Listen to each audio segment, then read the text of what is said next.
Chúng lập tức trói nghiến Lâm Xung vào một gốc cây cổ thụ to lớn, rồi rút giới đao sáng loáng ra khỏi vỏ, vừa mai vừa thì thầm bàn tán với nhau vài câu, kỳ thực bên trong đã ngầm quyết định thời khắc ra tay. Lâm Xung tự biết phe này khó lòng thoát khỏi lưỡi đao oan nghiệt, trong lòng chỉ còn văng vẳng hình bóng người vợ hiền nơi cố hương. Ông khẽ nhắm mắt lại, lặng lẽ chờ đón nhát chém định mệnh sắp giáng xuống.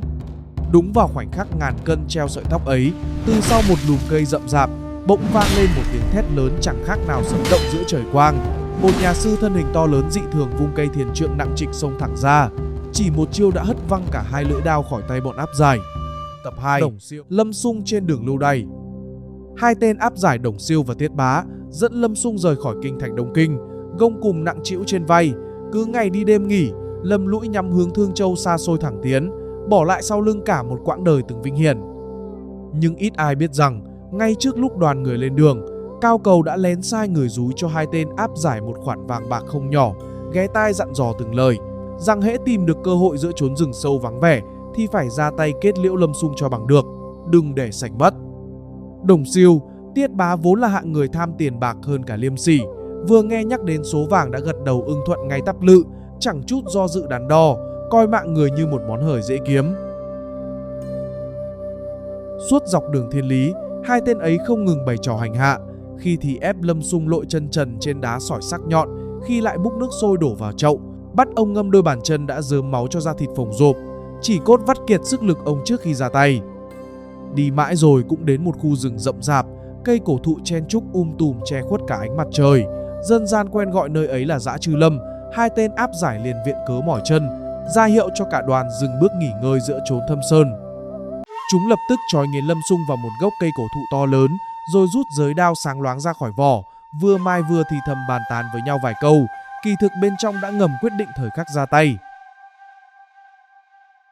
Lâm Xung tự biết phe này khó lòng thoát khỏi lưỡi đao oan nghiệt, trong lòng chỉ còn văng vẳng hình bóng người vợ hiền nơi cố hương. Ông khẽ nhắm mắt lại, lặng lẽ chờ đón nhát chém định mệnh sắp giáng xuống. Đúng vào khoảnh khắc ngàn cân treo sợi tóc ấy, từ sau một lùm cây rậm rạp, bỗng vang lên một tiếng thét lớn chẳng khác nào sấm động giữa trời quang. Một nhà sư thân hình to lớn dị thường vung cây thiền trượng nặng trịch xông thẳng ra, chỉ một chiêu đã hất văng cả hai lưỡi đao khỏi tay bọn áp giải. Đồng Siêu, Tiết Bá còn chưa kịp định thần đã bị nhà sư một tay túm lấy cổ áo, dựng đứng cả hai lên giữa không trung như dựng hai con gà con, mặt mày tái mét không còn lấy một giọt máu. Lâm Xung định thần nhìn kỹ, trong lòng chợt bừng lên nỗi bừng khôn xiết khi nhận ra đó chính là Lỗ Trí Thâm, biệt hiệu Hoa Hòa Thượng, người bạn tri kỷ năm xưa từng cùng ông rong ruổi trốn Đông Kinh, nay khoác áo cà sa mà vẫn giữ nguyên khí phách hào hùng. Hóa ra, kể từ ngày hay tin bạn cũ gặp nạn, Lỗ Trí Thâm đã sớm đoán ra bụng dạ Cao Cầu quyết không chịu buông tha, nên đã âm thầm bám theo sau đoàn áp giải suốt mấy ngày ròng rã, ẩn mình trong bóng tối rừng cây, dõi theo từng bước chân, chỉ chờ đúng thời khắc nguy cấp nhất mới xuất đầu lộ diện. Chỉ cần chậm thêm một khắc ngắn ngủi nữa thôi, e rằng máu đã đổ, mạng người đã mất. Lỗ Trí Thâm căm phẫn tột độ, giơ cao cây thiền trượng, định bụng vung xuống kết liễu luôn hai tên áp giải độc ác cho hả cơn giận đang sục sôi trong lồng ngực. Lâm Xung vội vàng đưa tay ngăn lại, ôn tồn khuyên rằng bọn chúng suy cho cùng cũng chỉ là kẻ làm thuê ăn lộc người khác, giết đi chẳng ích lợi gì, chi bằng để chúng sống mà quay về bẩm báo, cũng là giữ trọn cái đức khoan dung của bậc quân tử. Lỗ Trí Thâm nghe bạn phân giải có lý, đành nén cơn giận xuống, chỉ trừng mắt quát mắng hai tên một trận nên thân, khiến chúng run rẩy không dám ngẩng đầu. Kể từ giây phút ấy, Lỗ Trí Thâm quyết định gác lại mọi việc, tự nguyện đi theo hộ tống Lâm Xung suốt quãng đường gian nan còn lại phía trước. Ông đích thân lo liệu từng bữa cơm, chăm sóc từng giấc ngủ, không rời Lâm Xung nửa bước, khiến hai tên áp giải phải cúi đầu răm rắp cung kính, chẳng còn dám nảy sinh ý định giở trò gì thêm nữa. Suốt cả đoạn đường dài dằng dặc sau đó, nhờ có người bạn tri kỷ kề vai sát cánh, Lâm Xung mới có được những ngày tháng tương đối bình yên hiếm hoi, kể từ cái đêm định mệnh ông bị bắt trói ở Bạch Hổ Đường. Đến khi gần trạm địa giới Thương Châu, xét thấy đường xá đã bớt phần hiểm nguy, Lỗ Trí Thâm mới yên tâm cất bước từ biệt, ân cần dặn dò Lâm Xung phải biết giữ gìn sức khỏe, hẹn ngày tái ngộ nơi giang hồ, rồi quay gót trở về chốn cũ. Cảnh chia tay giữa chốn rừng núi hoang vu heo hút ấy tuy chẳng có nhiều lời từ biệt dài dòng, nhưng cái nghĩa bằng hữu nảy sinh giữa lúc hoạn nạn cùng đường lại càng thêm sâu nặng, khắc sâu vào tâm khảm cả hai người. Lâm Xung một mình tiếp tục con đường còn lại, cuối cùng cũng đặt chân đến Thương Châu, bị áp giải thẳng vào trại giam Xung quân, chính thức bắt đầu kiếp sống tội đồ nơi đất khách quê người.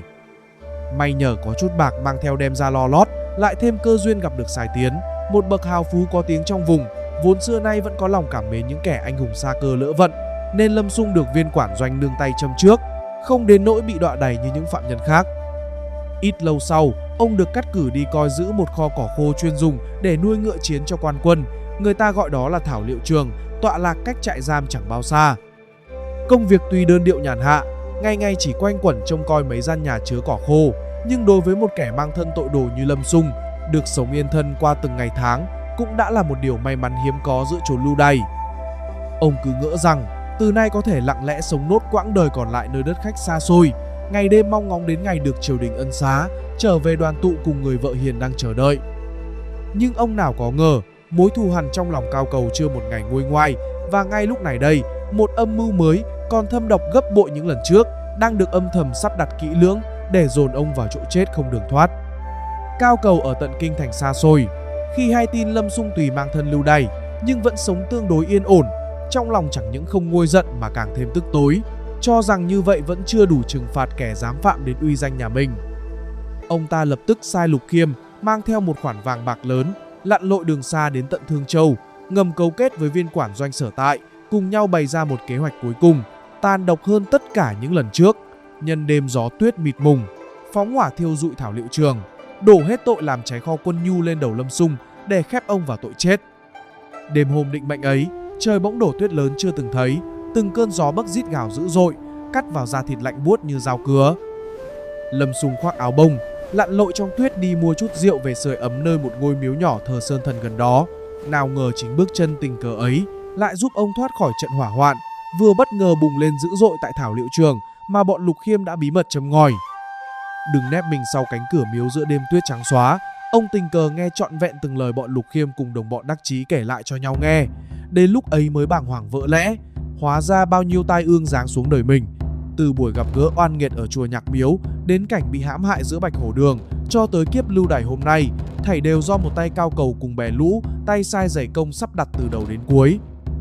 Bao nhiêu năm tháng nhẫn nhịn cắn răng chịu đựng, bao nhiêu lần nén giận xuống chỉ vì còn tin vào phép nước, còn nặng lòng với tình xưa nghĩa cũ, đến giây phút này bỗng chốc vỡ tan tành không còn một mảnh. Lâm Xung giờ đây không còn gì để mất nữa, cơn phẫn nộ bị dồn nén âm ỉ bấy lâu bỗng bùng lên dữ dội, chẳng khác nào ngọn lửa gặp phải cơn gió lớn giữa đêm đông. Ông xô tung cánh cửa miếu, bước thẳng ra giữa trời tuyết mịt mùng, đối mặt trực diện với bọn Lục Khiêm ngay tại chỗ, ra tay quyết liệt không chút do dự, lần lượt kết liễu tất cả những kẻ đã một tay đẩy cuộc đời ông đến bước đường cùng không lối thoát. Đêm tuyết hôm ấy, đứng lặng giữa trời đất một màu trắng xóa mênh mông, đôi tay còn vương máu tươi của kẻ thù, Lâm Xung chợt thấu hiểu rằng con đường cũ của một người từng mong sống ngay thẳng dưới trướng triều đình đã khép lại vĩnh viễn, không còn cơ hội quay đầu. Không còn nơi nào để dung thân giữa cõi đời rộng lớn này nữa, ông chỉ còn duy nhất một lối để bước tiếp về phía trước, dù con đường ấy có mịt mù tăm tối đến đâu. Lâm Xung dần bước vào chốn giang hồ, số phận đưa ông đến Lương Sơn Bạc,